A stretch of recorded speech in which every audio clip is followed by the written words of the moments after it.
Panginoon, maraming salamat sa lahat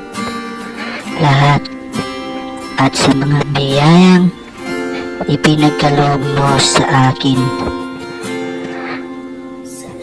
At lalong-lalo na ang aking kalusugan at pagproteksyon niyo sa akin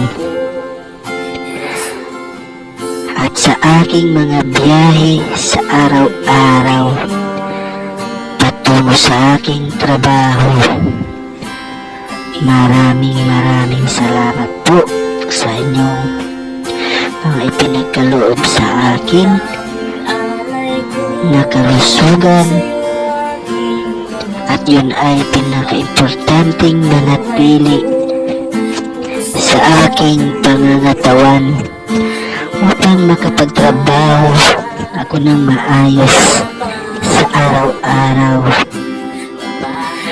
Ngayong araw ay special day ko.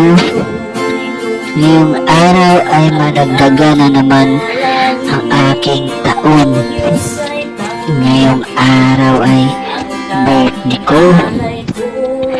Panginoon, sana'y bigyan niyo pa ako ng mahaba-habang birthday na darating pa, na madami pang taon sa buong buhay ko. Thank you so much. More birthday to come to me. Thank you all. Maraming salamat.